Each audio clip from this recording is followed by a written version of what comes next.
같이 행한 것과 같이 하여 내가 네게 명령한 모든 것을 행하여 내 율례와 법규를 지키면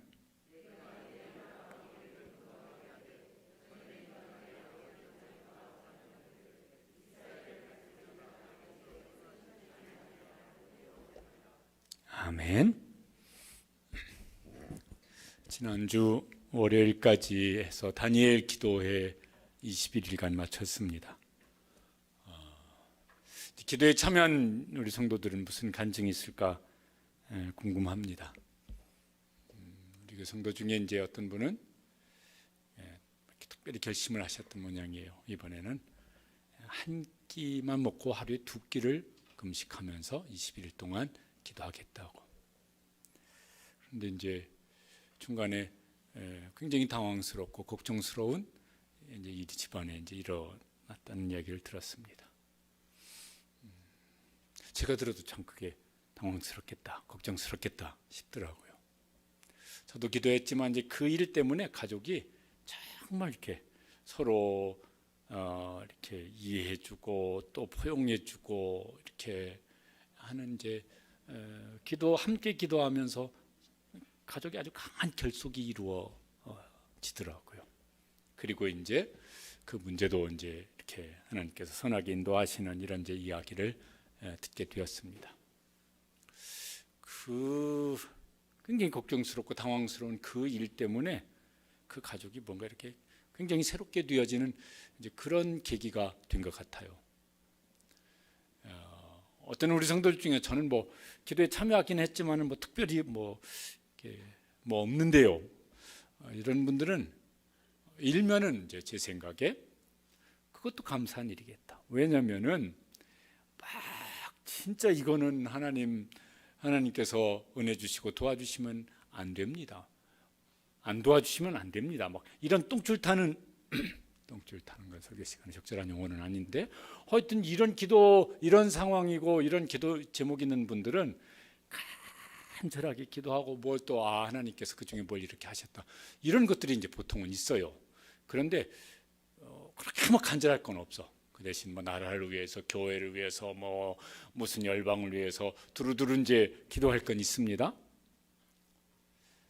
그러니까 특별히 뭘 간증해 보세요. 저는 딱히 뭐가 없는데요. 일면은 그것도 감사한 일이라고 생각이 들어져요.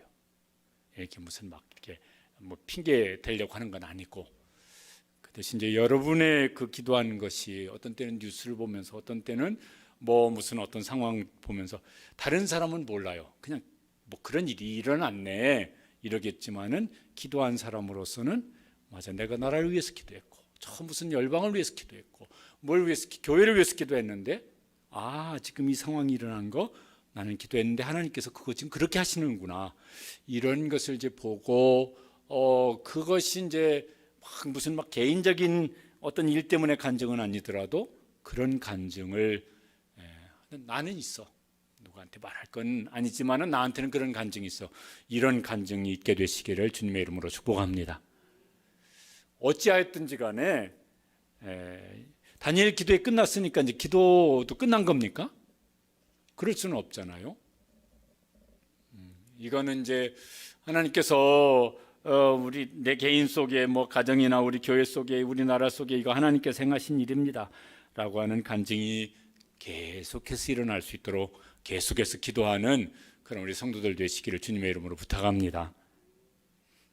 오늘 여기 말씀은 이제 구약의 솔로몬 왕의 특별한 체험이고 또 그의 간증이기도 합니다.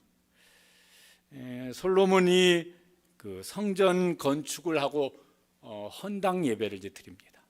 그런데 그 예배 속에 하나님께서 특별하게 임재하시고 또 그에게 특별한 응답을 이제 주시는 것입니다. 이런 일이 막 일상적으로 우리 신앙생활 속에 일어나는 건 아니겠지만은, 그런데 이건 나한테는 어쨌든 특별한 의미를 갖는 그런 이제 일이 예배 때 일어나고, 그게 또 내가 기도하는 속에, 이건 다른 사람 보기에는 뭐 그런 거 가지고 그래, 그런 다른 사람한테는 어떨지 모르겠지만 나한테는 특별한 의미가 있어요. 이런 것이 이제 우리 속에 일어나는 예배가 되어지고, 그런 이제 기도자가 되어지고, 그렇게 이제 될 수 있게 되시길 간절히 원합니다. 그래야 이제 신앙생활이 이게 뭔가 그렇지. 남들 보기에는 그저 그럴지 모르겠지만은 나한테는 하나님께서 이렇게 하신 것, 이거 하나님께서 이렇게 하셨네. 이제 이런 것이 크고 작든 그게 이제 이렇게 일어나서 신앙생활하는 거 참 재미있다. 재미있다 표현도 그렇지만은 어떤 신앙생활 뭐가요? 이게 기쁨이 있어요. 이게 참 감사한 것이요. 이게 시대대로 있어요. 이제 그럴 수 있게 되시길 축복합니다. 솔로몬이 7년 동안에 걸쳐서 성전 건축을 합니다. 그 아버지 다윗은 40년 동안 전심전력을 기울여서 성전 건축할 준비를 하고 그걸 이제 아버지에게서부터 물려받아서 솔로몬이 왕이 된 다음에 7년 동안 성전 건축을 합니다. 거기 오늘 읽은 11절 말씀 보면은 그 건축이 마친 시점이에요. 솔로몬이 여호와의 전과 왕궁 건축을 마치고 그리고 이제 성전 봉헌식, 성전 헌당 예배를 드립니다. 그게 이제 절기하고 이렇게 겹쳐져서 일주일간 이제 하는데 요새식으로 표현하자면 이제 일주일간 붕해를 이제 하는 것입니다. 우리 교회가 붕해 이런 거 안 했는데 내년 1월 첫째 주 목요일, 금요일, 토요일 해가지고 저기 안산동산교회 원로 목사님 김인중 목사님 모시고 붕해를 이제 하기로 그렇게 이제 계획을 세웠습니다. 어쨌든 이제 부흥회를 하는데 솔로몬이 이제 이 하나님 앞에 예배를 드립니다. 그런데 보통으로 하나님 앞에 예배를 드리지 아니하고 그 아주 전심전력을 기울여서 최선의 준비를 하여서 예배를 드리는 것 같아요. 뭘 보면은 이제 그렇게 생각할 수 있겠냐면은 여기 7장 5절에 보면은 솔로몬이 이렇게 했어요. 솔로몬이 지금 이제 제물을 드립니다. 소가 몇 마리라고 나와 있습니까? 22,000마리. 양은 12만 마리. 소, 양 합해서 그러니까 14만 5천 마리의 제물을 준비해서 하나님 앞에 그 제물을 드리며 성전 봉헌 예배를 드립니다. 여러분 저걸 생각해 보면요, 성전이 이렇게 크질 않아요. 그거 성전 그 본 건물로 하면요 한 20몇 평쯤 되어져요. 지성소는 한 7.5평쯤 되어지고 성소가 뭐 한 15평쯤 되어지고 이렇습니다. 성전 뜰도 이게 그렇게 넓지를 않아요. 그러니까 저 14만 5천 마리 정도의 제물이 있으려면 예루살렘을 가득 채웠을 것 같아요. 그리고 제물을 드릴 때 어떻게 합니까? 구약성경에 보면은 그 제물의 피는요, 제물을 잡아서 그 제물의 피는 다 이렇게 흘려보냅니다. 그러면 저 14만 5천 마리의 소와 양의 제물이 피가 흘러가면은 그 성전이 이렇게 언덕 위에 있고 그 밑으로 이렇게 작은 시내가 흘러갑니다. 이거 성경에 기드론 시내라고 되어 있어요. 그 시내는 그 일주일 동안 피의 강이 흘렀을 것 같아요. 예루살렘은 피 냄새로 진동을 했을 것이겠고 저 제물을 불태우는 살태우는 냄새가 예루살렘을 밤낮으로 진동을 했을 것 같아요. 저 예배가 어떻게 보면 뒷머리가 쭈뼛쭈뼛 서는 이런 예배였을 거예요. 이 예배를 드리면서 솔로몬이 이제 기도를 합니다. 솔로몬이 기도한 내용이 거기 역대하 6장에 보면 이제 쭉 나옵니다. 그 기도를 이제 마칩니다. 7장 1절에 보면은 1절이 시작이 솔로몬이 기도를 마침에 6장의 기도가 쭉 나오고 그 기도가 맞춰졌어요. 그 예배를 드렸고 기도를 드렸고 그게 이제 맞춰졌습니다. 여러분 하나님께서 저 예배를 받으셨습니다. 하나님께서 저렇게 예배드리는 솔로몬과 그 백성들을 보고서 그냥 가만히 계실까? 그러실 수가 없을 것 같아요. 저렇게 마음과 힘을 다 쏟아서 예배를 드리는데 하나님께서 그저 그렇게 그냥 가만히 계실 수가 없으셨을 것 같아요. 그래서 하나님께서 이제 반응을 보이십니다. 솔로몬에게 임재하십니다. 우리가 하나님의 임재 이런 말을 써요. 이게 뭔 소리냐면은 이런 겁니다. 하나님께서 그 예배하는 개인이 됐든 아니면 그 공동체가 됐든, 야, 하나님이 지금 우리와 이렇게 함께 하시는구나, 나와 이렇게 함께 하시는구나, 그걸 알고 느끼고 경험할 수 있도록 하나님께서 야, 내가 지금 너와 이렇게 함께 있어, 이런 걸 나타내 보여주시는 거예요. 하나님은 어디든지 계시다. 요즘에는 그렇게 안 하지만 옛날에는 막 장로님들이 기도하실 때 막 전지전능하시고, 그 다음에 뭐가 나왔어요? 무소부재하신 하나님. 무슨 소리죠? 하나님은 어디든 계시다. 아니 계신 곳이 없으시다 이런 말이에요.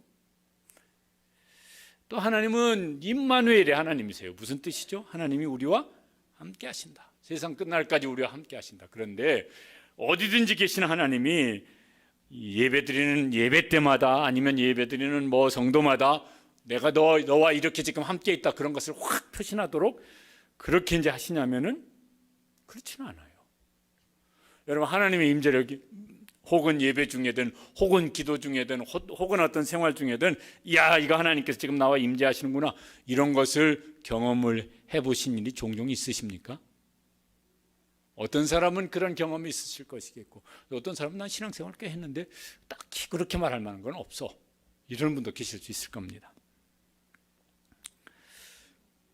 그런데 이제 그래도 한 번씩은 그게 뭐라고 다 설명할 수는 없더라도 야 이건 분명히 하나님께서 내 예배를 받으셨고 내가 기도할 때 하나님께서 들으셨고 내가 찬양할 때 하나님께서 이거 들으신 거야 이런 것이 이제 느껴지고 경험되어지는 그런 예배자 기도자가 될 수 있게 되시기를 주님의 이름으로 축복합니다. 그걸 이제 안고 이렇게 예배 자리에서 삶의 자리로 돌아갔으면 좋겠어요. 솔로몬이 이제 왜 이렇게까지 이제 예배를 드렸을까 그러면 솔로몬은 그 앞에 하나님의 임재를 경험했던 사람이에요. 성전 짓기 전에 왕이 되고 나서 그가 하나님 앞에 이제 예배를 드립니다. 유명한 뭐예요? 1000번제 사건이에요. 그 1000번제는 1000번이 아니라 1000마리의 제물을 드린 거예요. 그러니까 그것도 굉장한 예배입니다. 저 기본이라고 하는 산당 거기 아직 성전 짓기 전이라서 성막이 있었습니다. 거기에 1000번제를 드리면서 하나님 앞에 이제 예배를 드리고 기도합니다. 그런데 거기 하나님께서요 임재하셔서 솔로몬에게 물으세요. 뭐라고 물으시냐면은 내가 네게 무엇을 줄고 너는 구하라 이렇게 말씀하세요. 저런 일이 일어난다면 참 좋겠죠. 기도를 하는데 하나님께서 내가 내 기도를 들었는데 내가 네게 무엇을 해주면 좋겠냐? 첫째, 둘째, 5가지만 얘기해봐라. 여러분 그러면 이제 그거 얘기할 거 있습니까? 아니면 말고 딱 한 가지만 내가 네게 응답해 주기를 바라는 한 가지만 얘기를 해봐라. 그럼 여러분 그거 분명합니까? 그 한 가지는 제 평생의 기도 제목 한 가지만 말하면 그겁니다. 이럴 만한 게 있습니까? 그럼 근사할 것 같아요. 여러분 그 기도가 그 인생을 만들어갈 거예요. 솔로몬은 그게 한 가지가 딱 있었습니다. 여러 가지가 아니었어요. 하나님께서 내게 구하라. 내가 내게 무엇을 하여 줄까? 그랬더니요. 한 가지만 말을 합니다. 뭘 하나님께 구합니까? 지혜를 달라고. 이 백성은 제 백성이 아니라 하나님의 백성입니다. 그러니 하나님의 뜻대로 정치를 해야 되겠습니다. 그렇게 할 수 있는 지혜를 저게 주십시오. 뭐 이런 거예요. 그런데 하나님께서 솔로몬의 기도를 들으시면서 하나님 마음에 들었다고 그렇게 나옵니다. 그래서 하나님께서 솔로몬에게 응답하시는데 솔로몬이 구한 지혜도 아주 충만한 지혜도 주시고 구하지 아니한 것들도 풍성하게 주셨습니다. 그러니까 우리가 기도하되 하나님 마음에 쏙 드는 기도가 뭘까 그걸 알고 기도하는 것이 참 중요해요. 그러면 그것도 주시지만 구하지 아니한 것도 주시는 이런 응답을 하셨습니다. 하나님께서 이제 언제 또 임재하실까? 성경을 보면은 하나님께서 사람을 찾으실 때, 하나님께서 그 사람을 찾으셔서 그를 통해서 무언가를 하고 싶으실 때 그 사람에게 나타나시더라고요. 그걸 막 그 사람이 간절히 원한 것과 상관없이 나타나시기도 하세요. 이를테면은 모세에게 하나님께서 임재하십니다. 그때 모세는 뭐 하고 있었냐면은 양을 치는 노인이었습니다. 그런데 그냥 일상생활을 하고 있는 거예요. 그런데 그때 하나님께서 특별하게 그 막 이렇게 불꽃 가운데 임재하셔서 모세를 부르셨거든요. 그렇게 하나님을 만난 모세는 자기가 그거 생각도 안 해보고 원치도 않았던 일이지만은 하나님이 원하시는 것으로 자기 인생을 바꿉니다. 그래서 양을 치는 목자에서 이스라엘 백성을 출애굽시키는 이스라엘의 목자로 이제 살게 되어집니다. 80년은 자기가 뜻한 것 살았는데 그 다음에 40년 마지막 40년은 하나님께서 원하시는 그 인생의 이제 길을 살아갑니다. 신약 성경에서 사울은 예수님 믿는 사람을 얼마나 박해했는지 모릅니다. 그때도 예수님 믿는 사람을 박해하러 그렇게 가는 중에 그 박해자 사울을 예수님이 만나 주십니다. 그래서 그 박해자 사울이 예수님을 만난 다음에 전도자 바울이 되어졌어요. 그리고 평생 그렇게 살게 하나님께서 그 인생 쓰시고자 하는 방향으로 평생 그렇게 이제 살았습니다. 저는 말씀드린 적 있지만요, 고등학교 1학년 그 겨울 수련회 때 은혜를 받았어요. 그때 새벽 기도회 때 하나님께서 제 마음속에 저를 목회자로 부르신다는 아주 강력한 마음을 주셨어요. 저는 그런 게 그 전에 막 시골교회 목사님이 야 상구야 너는 신학교 가서 주의종 되라 그러면요 화가 막 여기까지 싹 올라왔습니다. 왜냐면 저분이 애한테 무슨 악담을 하시나 이런 마음이 들어가지고. 왜냐면 그 시골교회 목사님이요 그때 그 시골에서 개척교회 하면서 아주 그 집보다도 못한 삶을 살고 있으셨거든요.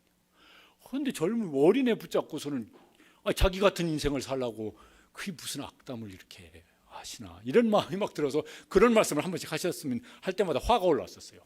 대놓고 반발은 못했지만 돌아서서 뭉실뭉실 대면서 저 목사님이 지금 애한테 지금 뭐 이렇게 근데 그때 기도회 때 하나님께 제 마음속에 아주 강하게 어린 마음인데도 그 마음을 주셨어요. 그래서 제가요 한 두세 시간 울면서 회개하면서 제가 목회자가 되겠다고 서원을 했습니다. 저는 지금도 그렇지만 누가 앞에 나서 말하는 거 별로 안 좋아하거든요. 듣는 거 좋아하지. 지금도 내성적인 성격은 안 변했고 거기다가 그때는 아주 소심하기도 소심했었고 열등감도 많았었고. 그런데 제가 교육도 전도사부터 지금까지 하면은 한 42년째 이제 설교를 하고 있는 셈이에요. 하나님께서 어떤 사람을 만나시면은 그 사람이 어떤 사람이냐 지금 어떤 모습으로 살고 있느냐 상관없이 하나님께서 원하시는 일을 그 마음속에 품게 하시고 그렇게 이제 살게 하시도록 계속해서 뭔가 말씀을 하세요. 그리고 그 길로 인도하세요. 그러면은 그런 삶이 가장 복된 삶인 줄로 믿습니다. 내가 원하는 삶 마음껏 사는 것도 뭐 어떨지 모르겠지만은 하나님이 원하시는 삶으로 그렇게 하나님께서 지금 하나님께서 내 인생 붙잡고 뭔가를 하고 계시구나 그것을 경험하면서 산다고 하면은 그것처럼 복된 삶이 또 없을 것 같아요.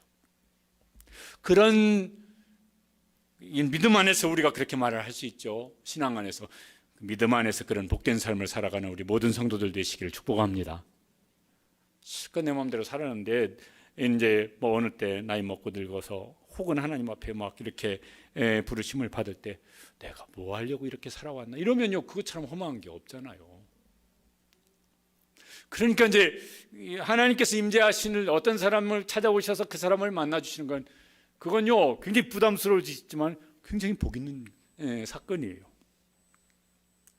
그런데 이제 하나님께서 임재하실 때 여기 보면은 알았어요. 솔로몬도 알고 그 자리에 예배하던 거기 백성들도 다 알았어요.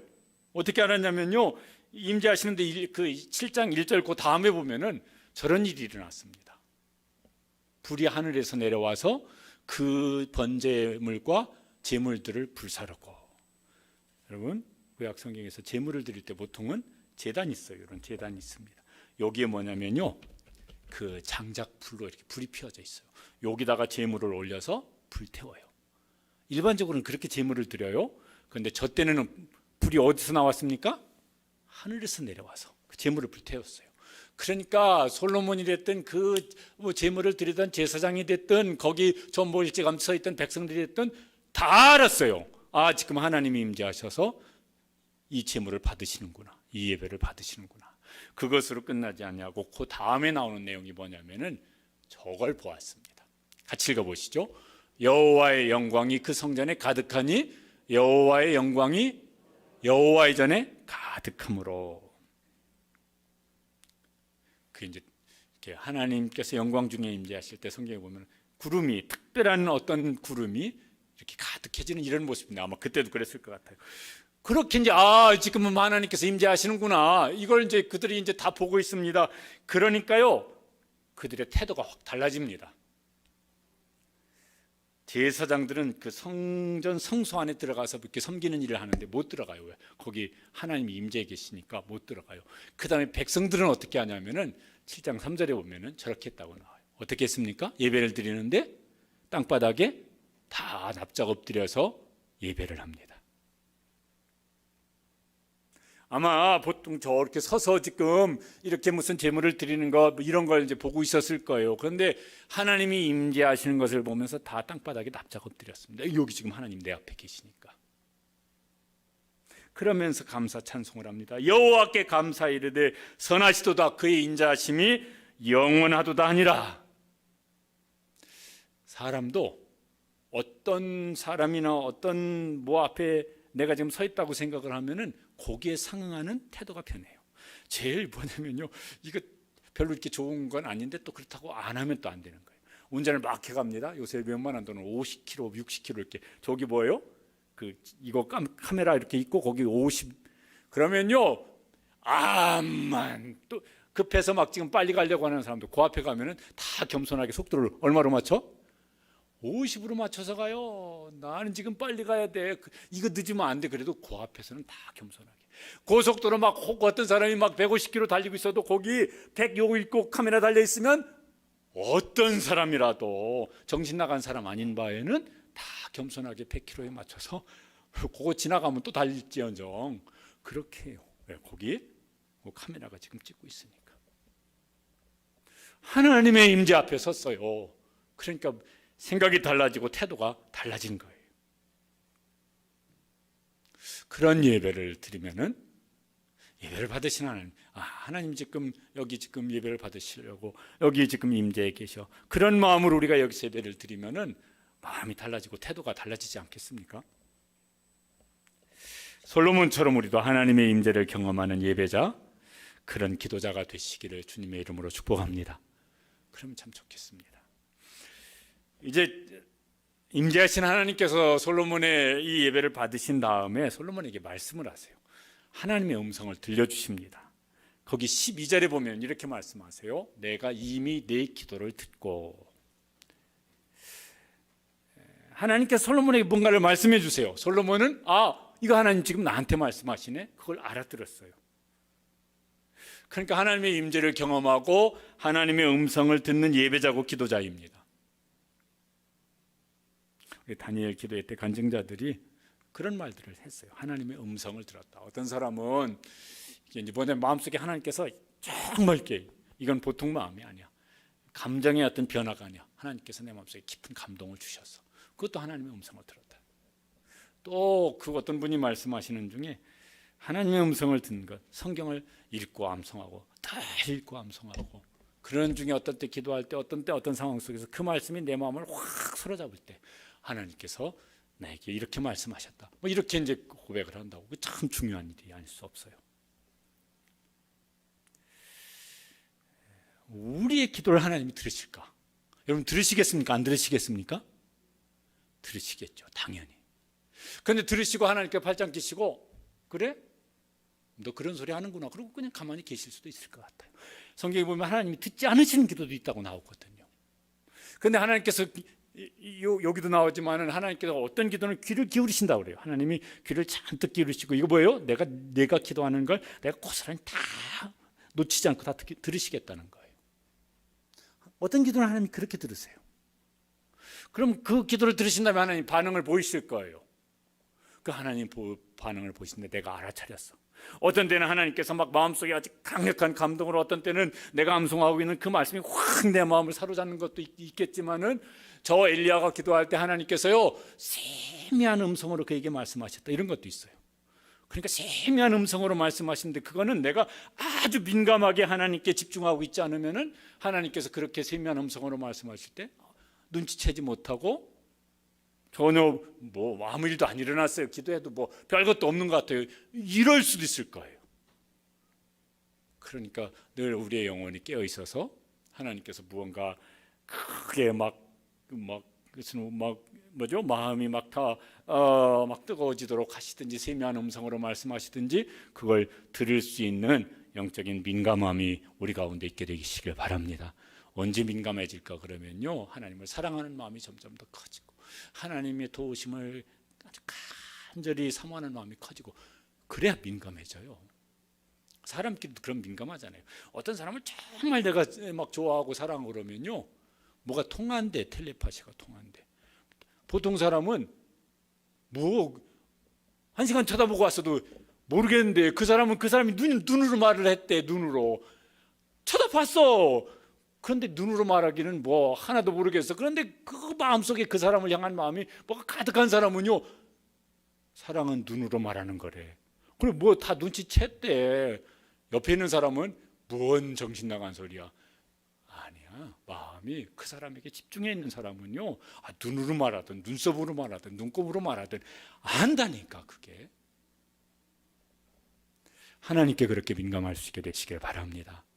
그러면 이제 하나님께서 말씀하셨구나, 이걸 이제 아는 것이죠. 근데 하나님께서 뭐라고 말씀하셨느냐면은 특별히 고난당할 때 네가 기도해라, 그러면 내가 회복을 주겠다, 이 말씀을 하신 거예요. 너든 솔로몬은 왕이니까 네 백성이든 고난당할 때 그 앞에 6장에 보면은 우리 이렇게 백성들이 뭐 이런저런 일을 당할 때 하나님 도와주세요 이런 기도를 했거든요. 그랬더니 하나님께서 뭐라고 말씀하시냐면 13절에 이렇게 말씀하셨어요. 읽어보시죠. 혹 내가 하늘을 닫고 비를 내리지 아니하거나, 혹 메뚜기들에게 토산을 먹게 하거나, 혹 전염병이 내 백성 가운데 유행하게 할 때. 혹 내가 하늘을 닫고 비를 내리지 아니할 때. 그러면 이제 옛날 농사 짓던 시절에는 농사 못 지어요. 이거 하나님 안 믿는 사람이라도요, 옛날 시골 어른들이 그런 말씀하셨어요. 농사의 반은 누가 짓는 거라고? 하늘이 짓는 거라고. 왜? 비가 안 내리면요, 농사 못 지어요. 이때는 날씨가 막 이렇게 뜨거워야 곡식이 익는데, 그때 갑자기 일기 변화가 있어. 갑자기 날씨가 온도가 뚝 떨어지면 냉해 입어가지고 곡식 확 익을 때 다 쭉정이가 돼버려요. 농사의 반은 하늘이 짓는 거라고. 아니, 하늘 반 이상 하늘이 짓는 것이죠. 하나님께서 하늘문을 닫으신다. 내 인생에 지금까지 살아오면서 그때는 하나님이 하늘문을 닫으셨던 것 같아. 내 인생이 그때는 정말 내 인생이 흉년을 만났는데 하나님께서 하늘문을 닫으셨던 것 같아. 그럴 수 있어요. 재난을 당한다, 이거요, 무슨 여기 혹 메뚜기들에게 토산을 먹게 하거나, 인생의 어떤 고난을 겪는 것이에요. 근데 이거 고난도 이런 것 같아요. 딱 한 가지만 고문 문제가 생기면은 그래도 이제 덜 힘들겠는데, 문제가 엎친 데 겹친다 하고 이렇게 하나 생겼더니 또 꼬리를 물고 문제가 생겨요. 그런 일도 당할 수 있어요. 지금 그걸 겪고 있는 분도 계실 겁니다. 혹 전염병이 유행하게 할 때, 지금은 이건 아주 우리가 벌써 이렇게 3년 넘게, 이게 무슨 어느 한 일정 지역에서 일정 기간 동안이 아니라 아주 온 인류가 이 일을 지금 겪고 있습니다. 각각 이 속에 하나님 뭐가 지금 사인을 보내시거나 하나님 무엇을 말씀하시는 게 있는지 잘 민감하게, 그것을 하나님께서 지금 혹 개인이 겪는 일이라면 하나님께서 이런 말씀을 지금 하고 계시구나.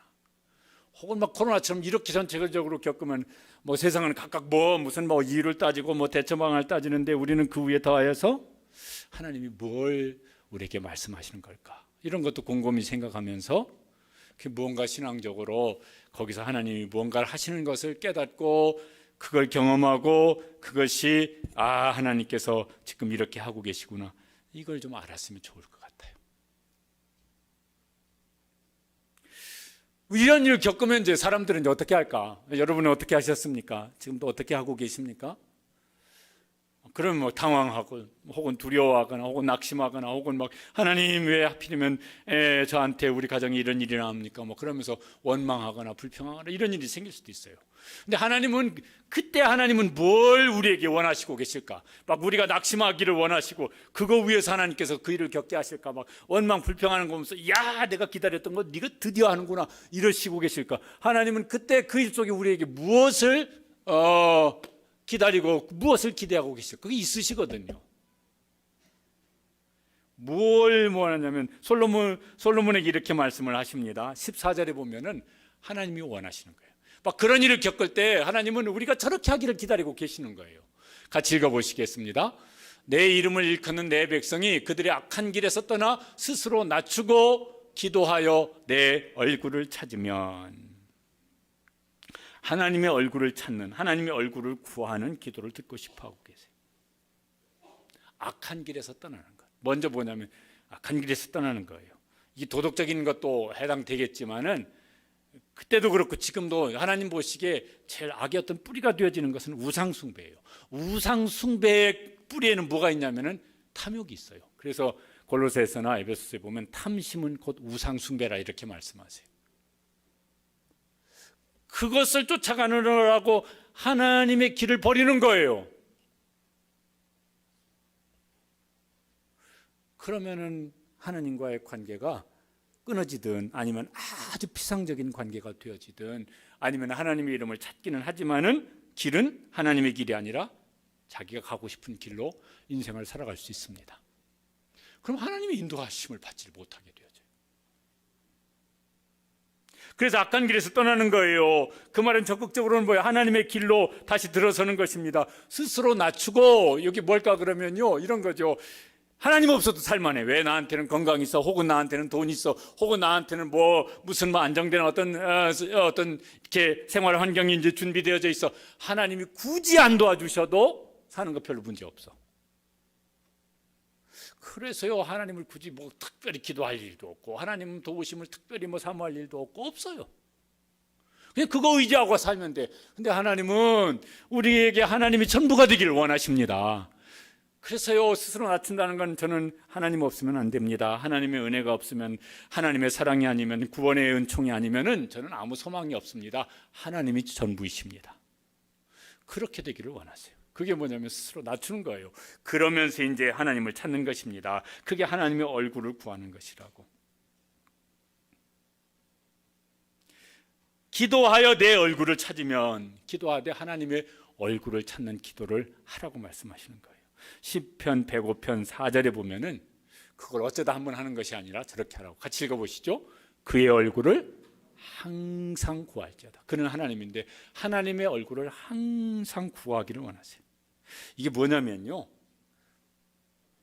하나님을 구한다는 건 그냥 하나님 존재 자체를 구하는 것이기도 하고, 하나님의 뜻을 구하는 것이요, 그게 성경 속에 있으니까 하나님의 말씀을 구하는 것이요, 하나님이 기뻐하시는 것을 구하는 것이요, 하나님이 나를 세상에 보내서 살게 하신 이유를 구하는 거예요. 그것을 내 인생의 목적으로 삼고 살아가는 그런 삶을 구하는 것입니다. 하여튼 이런 것을 구하는 거예요. 예수님께서는 뭐라고 말씀하셨냐면은 너희는 먼저 그의 나라와 그의 의를 구하라. 저게 뭐냐면 하나님의 의를, 하나님의 얼굴을 구하는 것이죠. 주기도문에서 뭐라고 하냐면은 하늘에 계신 우리 아버지의 이름이 거룩히 여김을 받으시오며 나라가 임하시오며 뜻이 하늘에서 이루어진 것 같이 땅에서도 이루어지이다. 하나님의 얼굴을 구하는 기도죠. 그걸 하나님께서 먼저 하기를 기뻐하세요. 여기 이제 자녀들을 이제 키웠는데, 자녀들이 어릴 때 같으면요, 이제 밖에서 들어가서 엄마가 밖에서 들어가든지 아빠가 밖에서 이제 퇴근하고 들어오든지, 그런데 이제 아이가 막 엄마들은 엄마 하고 엄마가 온 게 그 자체가 좋아. 그래서 막 아빠가 퇴근에 들어와서 막 아빠 하고 안겨가지고 막 자체가 좋아. 엄마의 얼굴을, 아빠의 얼굴을 구하는 거야. 그런데 엄마의 손을 구하는 애는 엄마가 들어오더니 얼굴은 안 쳐다보고 엄마 손에 들어있는 가방 속에, 엄마 이 속에 뭐가 들어있어? 과자 사왔어. 그럼 엄마는 더 이상 쳐다보지도 않아. 과자만 좋아해. 아빠가 들어와서, 그냥 아빠한테 들어왔는데 뭐 또 오셔서 이것도 아니고 아빠 용돈 떨어졌는데 얼마 줄까? 10,000원짜리 꺼냈더니 에이 50,000원짜리 꺼냈더니 우와. 그리고 그 다음부터는 아빠 안 찾아. 언제까지? 그 용돈 또 떨어질 때까지 안 찾아. 이건 뭘까? 엄마 아빠의 손을 구하는 거예요. 막 부모님 늙고 자식이 장성했는데 부모님을 보시면서, 야, 내가 너희들한테 폐를 끼치기 싫어, 부담 주기 싫어, 그냥 나는 여기 시골에 있을래. 아니에요. 어머니를, 아버지를 모시는 자체가 제 인생의 가장 큰 축복이에요. 이러면 그건 이제 부모의 얼굴을 구하는 것이겠죠. 근데 더 나이 들어서 정신 흐려지기 전에 그거 집문서 땅문서 빨리 다 해가지고 미리 유산 상속하세요. 이건 뭐겠습니까? 그 손을 구하는 것일 거예요. 부모 입장에서 누가 기쁘겠습니까? 얼굴을 구하는 자녀가 기쁘죠. 하나님께서 뭘 더, 아니, 하나님은요, 우리를 도와주시기를 즐거워하세요. 그런데 먼저 하나님의 얼굴을 구하기를 원하세요. 하나님의 손을 찾는 기도도 있어요. 그 뭐냐면요, 하나님의 도우심을 기도하는 것입니다. 이거 불필요한 기도입니까? 매우 필요한 기도입니다. 그 시편 105편 4절 아까 항상 그의 얼굴을 구할지어다 그랬는데 그 앞에 있는 내용이 뭐냐면 저거예요. 여호와와 그의 능력을 구할지어다. 여호와를 구하는 건 하나님의 얼굴을 구하는 거예요. 그의 능력을 구하는 건 뭐예요? 하나님의 도우심을 구하는 거예요. 하나님의 손을 구하는 것입니다. 이것도 우리에게 필요해요. 예수님께서도 막 그의 나라를 구하라고 말씀하시고 그 다음에 뭐냐면은 일용할 양식을 오늘 우리에게 일용할 양식을 주옵시고 기도하라고 하셨어요. 그러니까요, 적어도 하나님의 손을 구하는 기도입니다. 우리에게는 하나님의 손, 하나님의 도우심도 매우 필요합니다. 여러분이 막 기도 제목 내셨던 거 거기 보면은 하나님의 손을 구하는 기도 제목이 많아요. 하나님 이거 도와주세요. 이거 어려움 도와주세요. 이 문제 해결해 주세요. 막 이런 게 많아요. 보면 막 우리 교회 성도들 중에서도 막 몸이 아픈 분, 지금도 입원하기 한참 동안 입원했었는데 다시 입원한 이미옥 집사님이 계세요. 또 무슨 암 수술을 받았는데 그거 전이 될지 모른다고 막 이래가지고 또 마음에 또 긴장을 하고 있는 분도 계세요. 또 막 무슨 항암을 한참 했는데 아직도 몸의 기력이 회복이 안 되어져 가지고 걱정하는 분도 계세요. 뭘 자녀 때문에 걱정하는 뭐 때문에 걱정할 뭘 막 많아요. 자기 자신이 아파가지고 막 그러든지 자녀 부모 뭐 어떻게 해야 되나 많아요. 하나님의 손의 도움이 필요해요. 그런데 그 기도해야 돼요. 그래서 하나님께서도 우리가 이제 알고 있는 많이 암송하는 이사야 41장 10절에 보면 두려워 말라 내가 너와 함께 쭉 한 다음에 뒤에 가면 뭐예요? 나의 의로운 오른손으로 너를 붙들리라. 하나님의 오른손 이렇게 말할 때는 하나님의 능력을 상징하는 표현입니다. 내가 내 능력으로 너를 붙들어 줄 것이다. 하나님은 하나님의 손으로 우리를 도와주시기를 기뻐하십니다. 그러나 먼저 뭘 구하라고요? 먼저 하나님의 얼굴을 구하라. 그렇게 되면요, 그 하나님의 얼굴을 구하는 사람은 하나님 중심이 되어져요. 기도도 하나님 중심, 신앙생활도 하나님 중심, 또 하나님 말씀 중심이 되어져요. 왜? 하나님을 구하는 것이 어떻게 해야 될까? 하나님 말씀 속에 있으니까 하나님 말씀 중심의 그런 삶을 계속 추구해 나가요.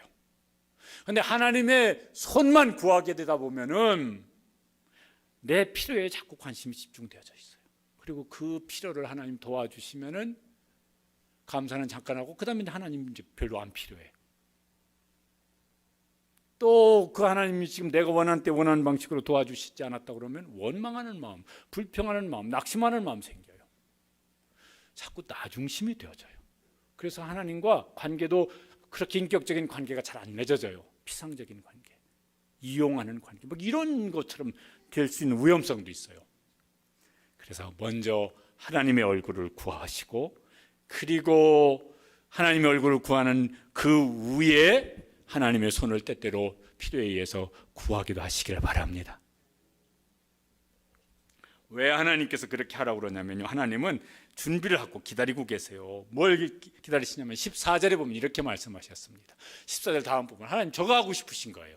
같이 읽어보시죠. 내가 하늘에서 듣고 그들의 죄를 사하고 그들의 땅을 고칠지라. 그러면 내가 듣고 그들의 죄를 사하고, 그래서 하나님과의 관계가 다시 친밀한 관계가 되어져요. 그리고 그들의 땅을 고칠 것이다. 그 사람의 개인의 문제를 고치시고, 가정을 고치시고, 교회를 고치시고, 그 땅, 그들이 살고 있는 땅을 고쳐줄 것이다. 회복을 주실 것이라. 하나님이 그거 하고 싶으셔서. 그러면 그렇게 고쳐주셔도 이제 이 사람은 하나님 중심으로 살 거예요. 왜? 그 사람이 하나님의 얼굴을 구하는 것이 마음 중심에 있으니까. 이렇게 아프면요, 병원에 가면은 의사가 이렇게 치료를 하는 게 좋아요. 지금 속에 무슨 막 이렇게 배가 아프면 배가 아픈 원인이 있어요. 그 원인은 안 그러고 그냥 소화제만 주면 이 무슨 의사겠어요? 그 아픈 원인을 잘 살펴가지고 그 원인을 진단하고 그걸 치료하고 그 원인적인 문제를 해결을 하고 그 다음에 무슨 증상을 치료해야 이게 이제 치료가 좋은 치료가 되지. 원인은 내버려 두고 증상만 치료하면 그 재발 금방 또 알 것입니다. 하나님의 얼굴을 구하는 건 원인적인 부분을 잘 해결하는 거예요. 그래서 하나님께서 뭐예요? 그 증상도 어떻게 할 것이다? 고칠 것이다. 회복을 주실 것이다. 그래서 하나님의 얼굴을 구하고, 하나님께서 그 어려운 때 하나님께서 내 신앙도 내 삶의 모습도 훨씬 더 이렇게 새롭게 회복해 주신 그것을 경험하고 감사하고 찬송할 수 있는 우리 성도들 되시기를 주님의 이름으로 축복합니다. 그게 단회적으로 끝나기를 하나님은 원치 않으시고 그게 계속되기를 원하세요. 그래서요 15절에 보면은 이렇게 말씀하세요. 저 부분만 함께 읽어보시죠. 기도에 내가 눈을 들고 귀를 기울이리니. 하나님께서 눈을 들고 쳐다보시는 거예요. 누가 내 얼굴을 구하는 기도의 자리에 있나? 누가 있나? 누가 하나님의 얼굴을 구하는 그 기도 소리로 지금 하고 있나? 하나님 귀를 기울이시고 들으세요.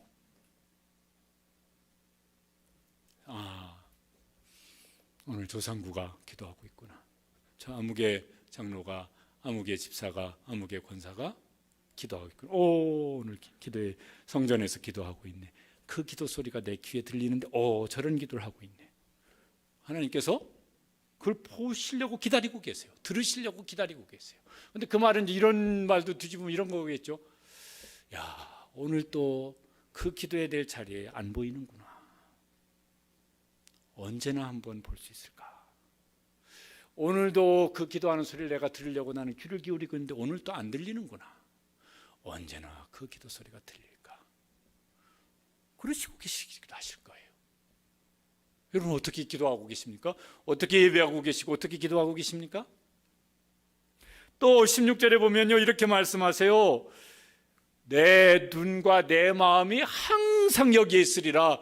여기는 지금 그 솔로몬의 성전이고 지금 우리가 기도하는 자리고 예배하는 자리인데 거기에 항상 하나님께서 눈을 들어서 누가 있나, 누가 예배 자리에 있나, 누가 기도의 자리에 있나 보고 계시는데 오늘도 네가 거기 있구나, 오늘도 너는 그 자리에 없구나. 하나님께서 그걸 들으시려고 항상 기다리고 계신데 오늘도 내 기도 소리가 들리는구나, 오늘도 내 기도 소리는 안 들리는구나.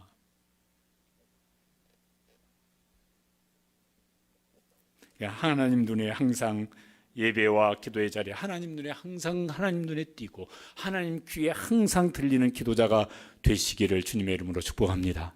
하나님 그 사람 기다리고 있으시다. 하나님의 얼굴을 구하는 기도자는 이렇게 하는 사람이라고 말씀하세요. 그게 하나님 중심이고 하나님 말씀 중심의 사람이 되기 때문에 그런 것입니다. 17절 말씀 읽어보시겠습니다. 내가 그 다음에 계속 읽어보시죠. 내 아버지 다윗이 행한 것과 같이 하여 내가 내게 명령한 모든 것을 행하여 내 율례와 법규를 지키면. 하나님 말씀대로 순종하면 이거예요. 왜냐하면 하나님의 얼굴을 구하면 어떤 사람이 된다고요? 하나님 중심 사람이 되어져요. 그리고 그 사람은 하나님 중심이 된다는 건 하나님이 말씀하신 것을 중심으로 살아가는 것이니까 하나님 말씀 중심의 사람이 되어져요.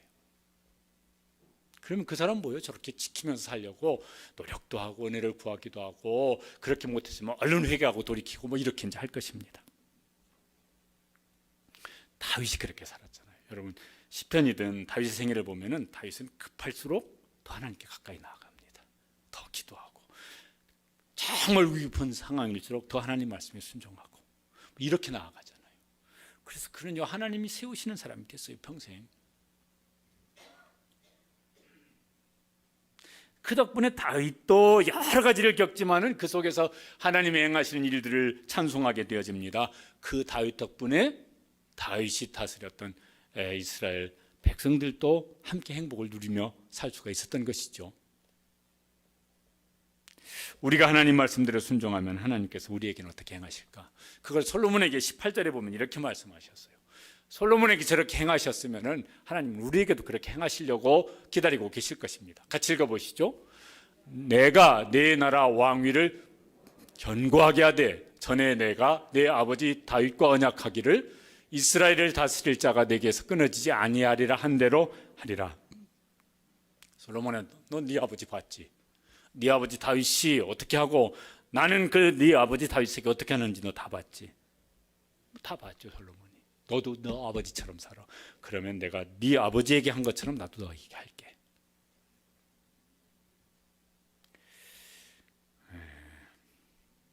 우리가요, 운전하는 사람들 자동차 보험 들어요. 이게 언제 어떻게 될지 모르니까. 또 막 요즘에는 뭐 건강보험 뭐 이런 거 막 들어요. 언제 아플지 모르니까, 언제 다칠지 모르니까. 인생보험 막 이런 게 있을까요? 인생보험.